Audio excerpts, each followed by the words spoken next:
Block buster Telugu ചിത്രം lucky ഭാസ്കറിന് ശേഷം ദുൽഖർ സൽമാൻ നായകനാകുന്ന ചിത്രമാണ് കാന്ത. ലക്കി ഭാസ്കർ നേടിയ വിജയം ഈ ചിത്രവും സ്വന്തമാക്കുമെന്ന പ്രതീക്ഷയിൽ തന്നെയാണ് ചിത്രത്തിന്റെ അണിയറ പ്രവർത്തകരും ആരാധകരും. ഇപ്പോഴത്തെ കാന്ത എന്ന ചിത്രത്തിൽ നടൻ സമുദ്രകനി അവതരിപ്പിക്കുന്ന ചിത്രത്തിന്റെ ക്യാരക്ടർ പോസ്റ്റർ പുറത്തുവിട്ടിരിക്കുകയാണ് അണിയറ പ്രവർത്തകർ. സമുദ്രകനിയുടെ ജന്മദിനം പ്രമാണിച്ചാണ് പോസ്റ്റർ റിലീസ് ചെയ്തിരിക്കുന്നത്. ദുൽഖർ സൽമാനൊപ്പം വളരെ ശക്തമായൊരു കഥാപാത്രത്തെ തന്നെയാണ് സമുദ്രകനിയും അവതരിപ്പിക്കുന്നതെന്ന് പോസ്റ്ററിൽ നിന്നും വ്യക്തമാണ്. ചിത്രത്തിന്റെ ഫസ്റ്റ് ലുക്ക് പോസ്റ്റർ നേരത്തെ റിലീസ് ചെയ്തിരുന്നു. സെൽവമണി സെൽവരാജാണ് ചിത്രത്തിന്റെ സംവിധാനം നിർവഹിച്ചിരിക്കുന്നത്. ദുൽഖർ സൽമാന്റെ ഉടമസ്ഥതയിലുള്ള വേഫറർ ഫിലിംസ്, റാണ ദഗുപതിയുടെ ഉടമസ്ഥതയിലുള്ള സ്പിരിറ്റ് മീഡിയ എന്നിവർ ചേർന്നാണ് ഈ ബഹുഭാഷാ ചിത്രം നിർമ്മിക്കുന്നത്. ദുൽഖർ സൽമാൻ, ജോം വർഗീസ്, റാണ ദഗുപതി, പ്രശാന്ത് പൊട്ലൂരി എന്നിവരാണ് ചിത്രത്തിന്റെ നിർമ്മാതാക്കൾ. രണ്ട് ശ്രദ്ധേയമായ നിർമ്മാണ കമ്പനികളെ ഒരുമിപ്പിച്ചു കൊണ്ടുവരുന്ന ചിത്രം എന്ന പ്രത്യേകതയും കാന്തയ്ക്കുണ്ട്. ചിത്രത്തിന്റെ ട്രെയിലർ ഉടൻ പുറത്തിറക്കുമെന്നാണ് പുറത്തുവരുന്ന റിപ്പോർട്ടുകൾ. 1950 കാലഘട്ടത്തിലെ മദ്രാസിന്റെ പശ്ചാത്തലത്തിലാണ് കാന്തയുടെ കഥ ഒരുക്കിയിരിക്കുന്നതെന്നാണ് സൂചനകൾ. ദുൽഖർ സൽമാൻ, സമുദ്രകനി എന്നിവർക്കൊപ്പം റാണ ദഗുപതി, ഭാഗ്യശ്രീ ബോർസെ എന്നിവരും ചിത്രത്തിലെ മറ്റു കേന്ദ്ര കഥാപാത്രങ്ങളെ അവതരിപ്പിക്കുന്നുണ്ട്.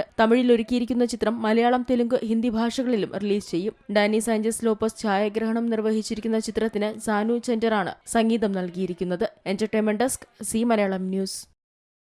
ഏറ്റവും പുതിയ വാർത്തകളും വിശേഷങ്ങളും വിരൽ തുമ്പിലറിയാൻ സി മലയാളം ന്യൂസ് എല്ലാ ഡിജിറ്റൽ പ്ലാറ്റ്ഫോമുകളിലും ലഭ്യം.